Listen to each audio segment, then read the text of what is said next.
พบดูอยู่ว่าพักกะถูกแล้วเซาแรงอันไหน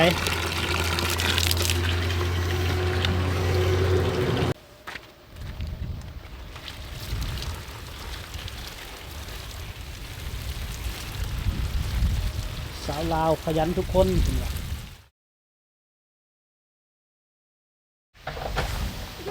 สบายดีท่านผู้ชมสบายดีปะลุงอาทุกท่านเด้อผู้พ่อกับบอจอยเส้นเก่าเส้นเคยท่านผู้ชมเนาะผู้พ่อกันอีพีนี้กับบอจอยพี่ได้ท่านผู้ชมมาเยี่ยมยามน้องมอมเด้อท่านผู้ชมเด้อน้องมอมบ้านน้องแดงเนาะมาชมวิถีชีวิตความเป็นอยู่ยามแรงในครอบครัวของน้องมอมเนาะช่วงนี้เพิ่นมีกิจกรรมหยังเฮ็ดหยังเนาะท่านผู้ชมเนาะโอเคเข้าไปติดตามท่านผู้ชมกันเลยหยุดก่อนสบายดี FC ก่อนละสบายดี FC ทุกคน น้องวันตาเนาะไปใส่ก่อนละไปตักน้ตักน้ำำเลย ตักน้ำนี่ตักน้ำเอาไปใส่ปะโมแมนตักน้ำตักน้ำห้องน้ำโอ้เอาเข้าห้องน้ำเลยโอ้ห้องน้ำมันเนาะอ๋อเอาไว้อาบไว้นั่นบ่ก็เอาจะไปถ่าย เอาไปถ่ายเนาะเลยเมื่อกี้นี่เห็นตักตัวนั้นละตักขึ้นไว้ล่างถ้วยล่างจานบ่เลยหนึ่งเขาเลยอันนี้ละตักไว้ต่ออ่างนี่เนาะเลยโอ้เป็นสุกเอาไปมอมไปทางใดแหละอยู่เรือน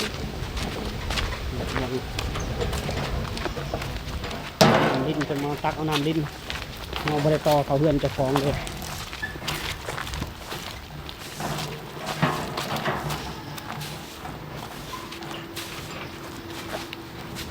บรรยากาศในบ้านน้องแดงโอ้จุดขี้แกบอูดกันเลยเนาะนี่เนาะอะไรจะบอลปลายฟืนตูนก็แต่ปลายฟืนเรามาตักเอาอยู่นี่โอ้สบายเนาะ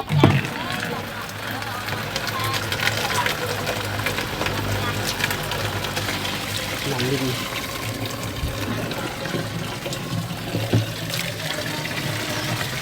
มาตักคู่มือวะตอนเช้าตอนแรง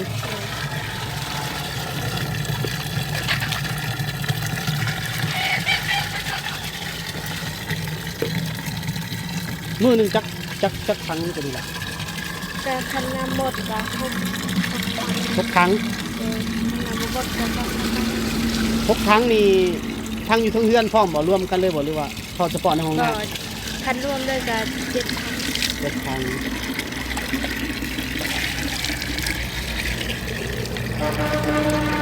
น้องวันตาเป็นน้องสาวของน้องหมอ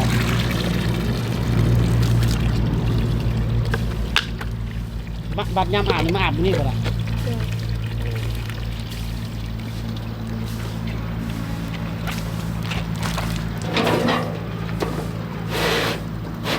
อันนี้เขาบ่ได้หาบเนาะเข็นเอา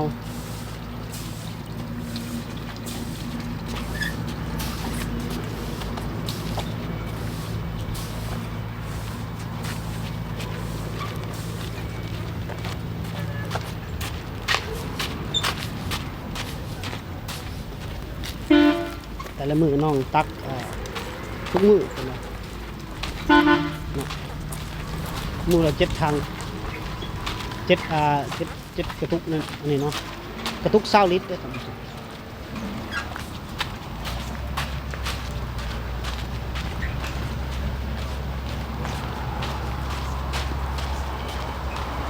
เขาห้องน้ำนี่ละโอ้ห้องน้ำเราก็ใหญ่เนาะ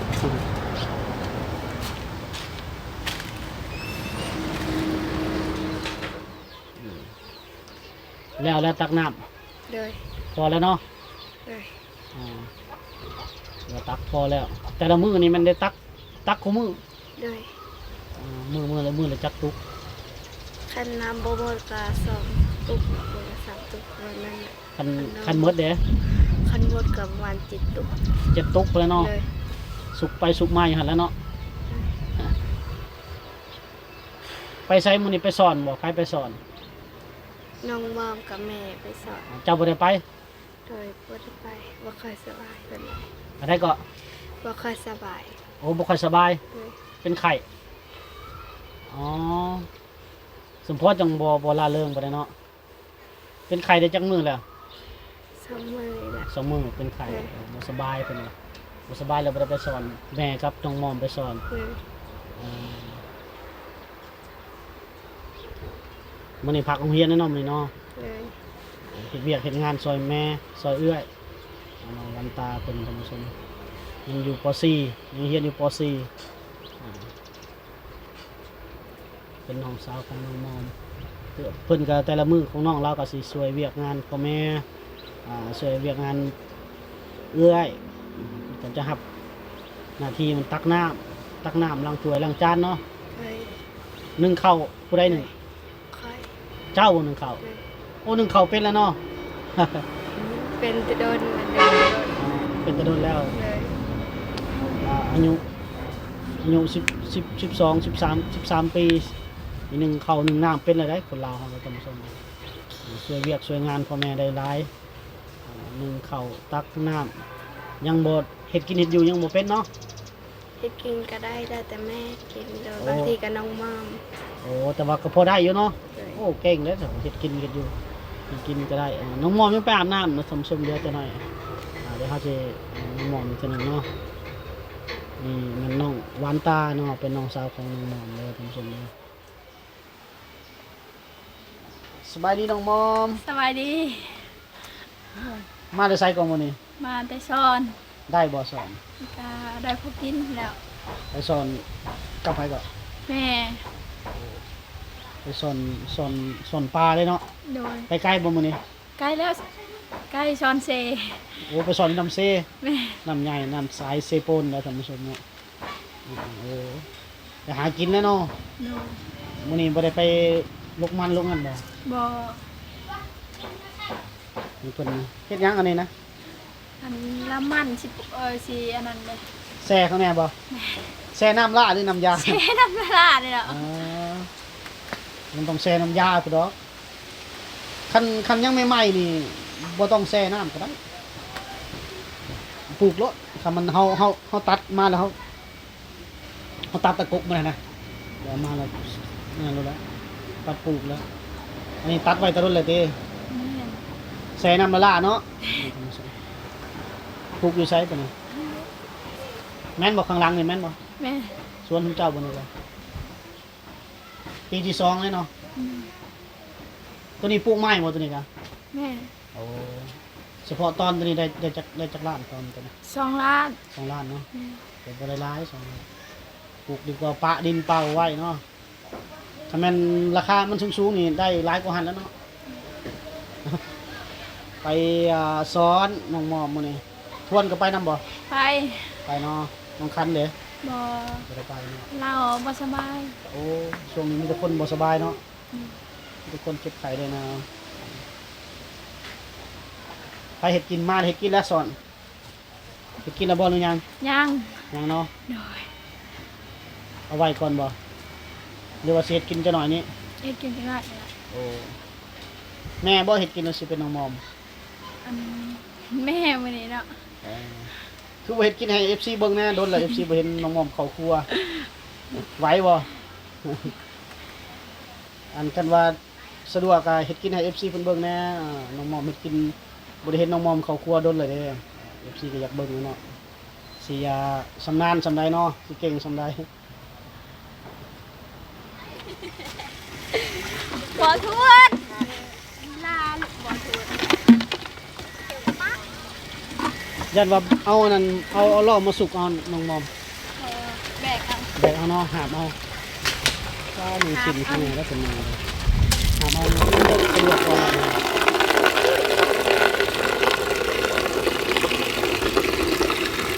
หนึ่งชิ้นละงามเนาะหนึ่งชิ้นละเนาะ รถเถอะนะโยนยิ้มหน่อยยิ้มใหญ่เยอะ จักว่าวเนี่ย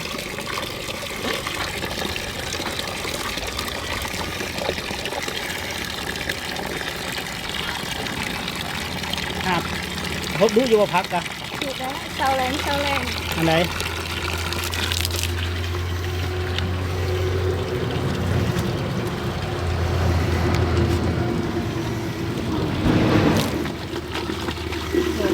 นใหญ่เล็กแลนวัน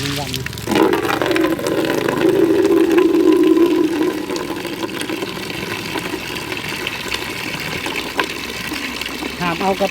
สุกใจรถเข็นเอาตัวได้ดีสุกไปแบบสุกเอาแล้วง่ายกว่าเนาะ คือบ่สุกเอา รอเพ่แล้ว โอ้รอ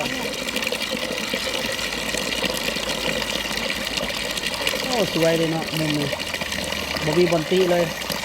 อย่าเฝ้ามีแฟนเลยให้ไอจอยมาถ่ายดูก่อน FC บอก FC ฝากบอก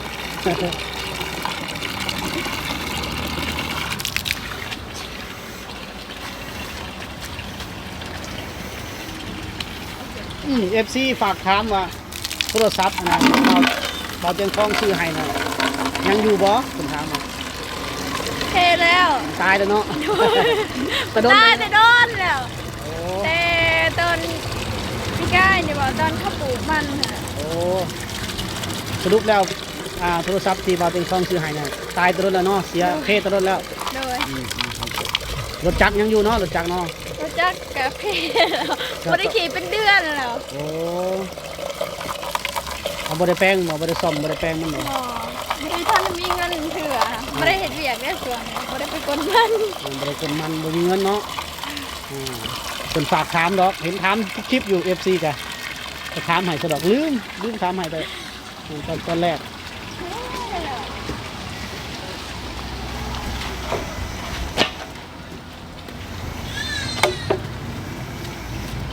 เราตาทุ่ม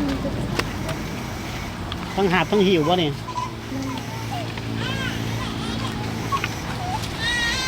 ให้มันเข่าคอดีได้อเลยเสียวเลยเดี๋ยวเห็ดคือน้องอันนั้นน้องปนนี่น้ำพุดกลางหลังเนาะ ทำไมยิงลาว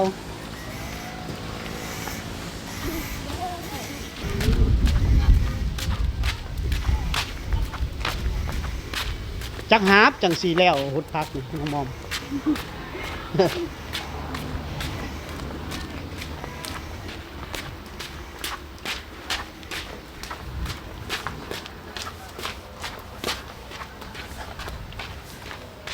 โอ้ด้านหลังนี่แป้นขักแป้นแน่เลยไอ้มาแต่ก่อนเด้เนาะ6 มื้อตอนบ่จอยมาแต่ก่อนชิก่อนแต่ข่าวปีกายนี่ว่าสั่นซะเดี๋ยวนี้แป้นหมดแล้ว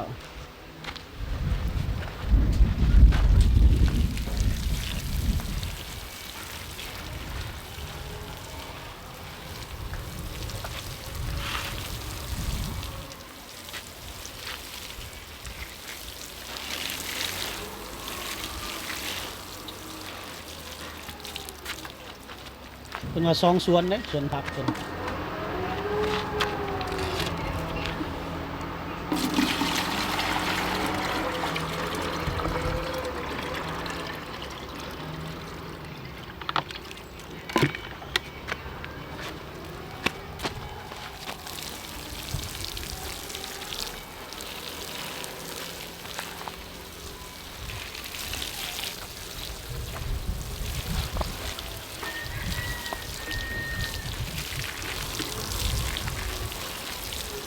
พอได้ปลูกผักกินเองเนาะน้องมอมเนาะ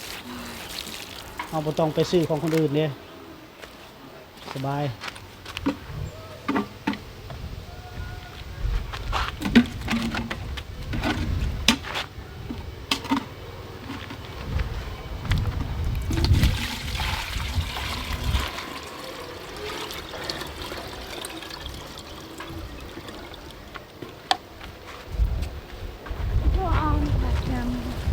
ใส่ปุ๋ยอยู่บ่หรือว่าใส่แต่ฝุ่นคอก ใส่แต่คุณใส่ขี้แกบอ้าว ขี้แกะฝุ่นคอกขี้งัวขี้นั่นเด้บ่ได้เอามาใส่บ่ บ่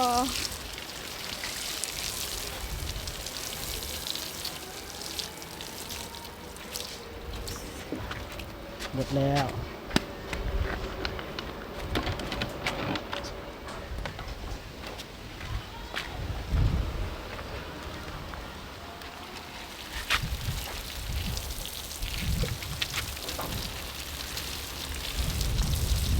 ใครได้นำดิน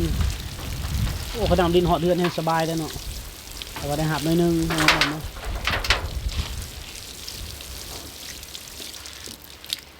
ลูกผักสวนครัว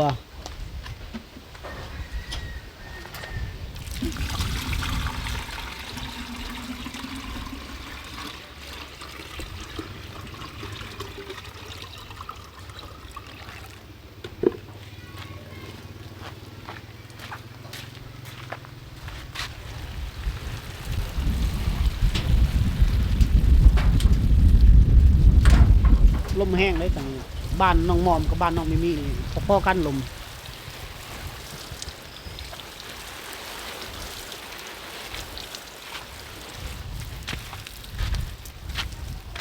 ไป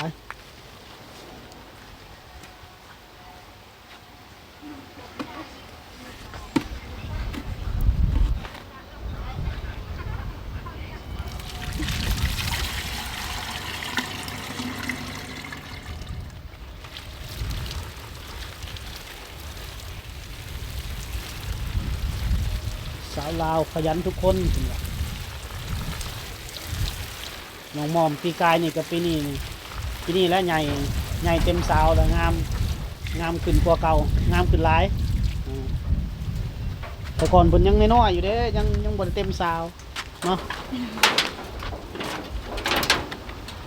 ลมแห้งเลยตัวมักนัดเต็มเลยมักนัดมักเน่นี่สวนอยู่ลุ่มก็มีได้สวนท่านผู้ชมเป็นพาเลาะสวนเพิ่นนะ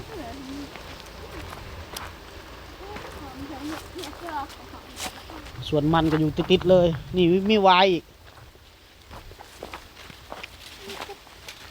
ท่านั้นว่าแม่น้ำสางบ่หม่อมครับผม แต่ก็มันเป็นน้ำสร้างเลยมัน โอ้แต่เก่าเป็นน้ำสางเดี๋ยวนี้เป็นไงซะ แห้งแล้ว แห้งแล้วได้ใส่แต่ยามได้ซะ ใช่แต่ยาม ยามฝนเนาะได้น้ำยามฝนมีน้ำมาได้ตอนนี้ก็ปลูกกันผักเพิ่ม บ่จ้อยแพ้วแล้วสิสวาไก่ เอาเก็บผักแพ้วให้แน่ซะนี่ บ่สิสวาไก่ มันใส่สัวไก่มื้อแรงสิต้มไก่พูดไปเก็บทั้งพุ่นปินหน้ามาทั้งพี่ล่ะ น้ำมะนาวกับดกนี่เนาะมอมเนาะ เก็บผักแพ้ว มะนาวบ่จ้อยจะอ่อนเนาะเคยลงมาเจอได้ในหาน้องก็ แต่ว่าน้ำขาดเนาะ เป็นน้ำห้วยบ่ เป็นห้วย แต่ว่าห้วยน้ำบ่หลายทรายห้วยน้ำบ่ใหญ่เนาะ ยันเป็นชุ่มเนาะเป็นชุ่มลายปีลายฟ้ามามันก็เลยกระดังต่ำไปโดนนั้นบ่แม่นบ่ดินนะมอม เท่านั้นแม่นบ่ ก็แม่ โอ้คันแม่นนี่บ่แห้งแล้วเนาะสามเสียวปลูกมันนี่โอ้มันกับมันราคาเลยแพงๆขนาดราคาสูงๆขนาดราคา1,100กับ800นี่โอ้ยบ่ปลูกกะยามัน ได้ขายลูกซื้อเลย100บ่ ดอกลอย เป็นตัววิลาเนาะ ปีนี้ยังเฮ็ดต่อบ่ บ่ ป้าเนาะ แม่ หยุดย เฮ็ ก ด เลิก ให้เอาจ้ะ เฮ็ดให้ปลูกข้าวเอาบ่ แม่ประเทศไทยปลูกข้าวนี่ก็พอได้กินอยู่ โอ้ ข้าวหันหลายเฮ็ดอยู่หั่น อ๋อได้อยู่เนาะ แม่ แต่ว่ามันนี่มันบ่ได้เนาะมันก็ได้ แต่ราคามันบ่ได้เนาะ มันน่ะได้ แต่ว่าราคามันน่ะมันบ่ขึ้นมันก็เลยมันเมื่อยได้มันเฮ็ดบัดนี้ เฮ็ดแต่บ่ได้กำไรเมื่อยแล้วบ่มีแห้งเลย ยกเลิกปลูกข้าวแทนนี่เฮ็ดให้ปลูกข้าวอีก พอละน้องๆมัน สาวไทยเพิ่นอยากอันนั้นอยากก็ไปใส่ สวาไก่ สั่วไก่ ยัง เห็ ขึ้ น น โอ้บ่บุกนาวพี่ลึกเลย นะดกเด้น้ำหยางอยู่ บักนาวโอ้ น้องมอมได้กินต่ำมะฮุ่งต่ำนั่นแหละ ปลูกขายก็ได้บักนาวเนี่ย แต่ก่อนเนาะเขามาปีแต่ก่อนโอ้มีแต่พิรวันน้องมอม มีแต่ปลาแขม ปลาแคมนำมัน บัดนี้แขมเฮมดมันจัดการ หมด ไป บ่มีเวียกงานสำเร็จแล้วเนาะก็บ่ได้หลายปานใดเวียกแต่ละมื้อตักน้ำรดผักนึ่งข้าวให้อยู่เฮ็ดกินลางเทื่อก็เปลี่ยนกันกับน้องสาวแล้วก็เอื้อยไผ่เนาะ เนาะ เวียกงานประจำแต่ละมื้อของเพิ่นท่านผู้ชมเนาะช่วงนี้มันบ่ได้ไปรับจ้าง แม่ มันไปรับจ้างมันบ่ได้อยู่เฮือนแล้วเนาะบ่เห็นแล้วหน้าแซดหาก็บ่ว่างแล้วน้องมอมไปเด้อแล้ววะ คันบ่ได้ไปรับจ้างมันไปหาอยู่หากินไปหาสอนไปหาหน่อไม้มันยังก็ว่าไปแล้วให้มันยังค้างแล้วมื้อแล้วบ่ แม่น ให้ปลูกเขาแล้วมื้อเนาะคือว่าเวียกงานแต่ละอย่างนี่แล้วมื้อแล้วช่วงนี้รับจ้างก็เขาจ้างรับจ้างปลูกเนาะ แม่น แม่นบ่จ้างปลูก แต่เขาสิบริจาคในส่วนนี้เพราะว่ามันลงในบ่มีราคาแล้วก็เขาเจ้าก็รูปแล้วก็เขาเจ้าไปจ้าง ประหยัดต้นทุนเกินว่าประหยัดต้นทุนอันใดพอเฮ็ดได้เฮ็ดเองนะบัดนี้ปีนี้เขาสิปลูกเองแล้วหลายมือก็ตามเพราะว่ายันปีหน้าราคามันสิลงกว่าเก่าต้นทุนมันสิบ่ไหวเด้อันใดประหยัดต้นทุนได้ก็ประหยัดไปละหาวิธีประหยัดแล้วเนาะส่วนข้าวน้องมอมนี่ก็จะบ่ค่อยมีเวียกแล้วปีหน้าลางเทื่อเขาสิเอาแห้งกันหมดเลยบาดนี้สิบ่จ้างเลย เพราะว่าต้นมันถ้าหากว่าเปิดโตราคามันเปิดโตมานี่ราคาถึกๆนี่แห้งก็ไปคือว่าอยู่เลยปีหน้านี่แต่สิมีคนหลาบหลายอยู่ดอกหนึ่งในนั้นก็บ่าวจอยนี่ก็เศร้าแล้วปีนี้บ่ปลูกต่อแล้ว บ่ว่าเฮเสียเวลาพร้อมมีแต่ปลูกส่วนเดียวพอแต่ปีหน้าราคายังตกอีกคือว่ายกเลิกเลยปีต่อไปเอาเนาะท่านผู้ชมเนาะเยี่ยมยามน้องมอมเล็กน้อยเด้อท่านผู้ชมอัปเดตให้ท่านผู้ชมได้เบิ่งเนาะเพราะว่า FC เพิ่นก็ว่ามาถ่ายดีๆนี่เด้อเพิ่นว่าจะเห็นน้องมอมมาดูได้นะตามใดที่น้องมอมยังโสดเฮาก็มาประจำนั่นแหละ